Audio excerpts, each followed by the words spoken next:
YouTube family नमस्ते प्रणाम। हम किरण शर्मा, हम मंजू शर्मा अपना यूट्यूब चैनल पर सबके स्वागत करे छी। हर हर महादेव, जय भोलेनाथ, जय शिव शंकर। हाथ जोड़ के भोले बाबा सब प्रार्थना करे छी सब कोई स्वस्थ रहो, जते यूट्यूब फैमिली छी सबके स्वस्थ रहो, मस्त रहो, सबके साथ सबके विकास, सब लोग आगे बढ़त रहो और हमरा सबके गीत सुनत रहो और प्यार आशीर्वाद जहिना दै छले तहिना दैत रहो।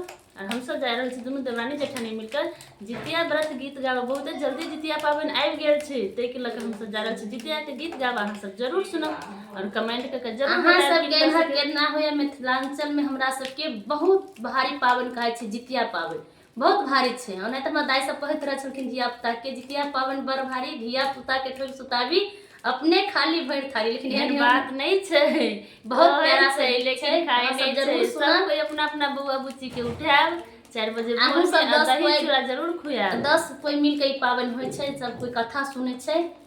बहुत भारी पाबनि छै, जरूर अहाँ सब सुनब। हम सब गीत गाबऽ जा रहल छी, अहाँ सब सुनो आ कमेंट जरूर। जते यूट्यूब फैमिली दीदी छी आ कते कोई जितिया कर रहल छी, अहाँ सब जरूर कमेंट करके बताब। अहाँ सबके कमेंट ई नहीं करे छी जितिया, इनकर बात नहीं सुनो। बुझाइए एहन बात छै। हे सखिया आसिन मास अयलै भारी पाबनि सोनो। हे सखिया आसिन मास अयलै भारी पाबनि, भारी पाबनि अयलै जितिया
घीरा पात पचूरा मिठाई पूरी चढ़े भाई सोना है सखी केरा पात पचूरा मिठाई पूरी चढ़े भाई सोना है सखी कसम मिली करब जितिया व्रत सोनो है सखी।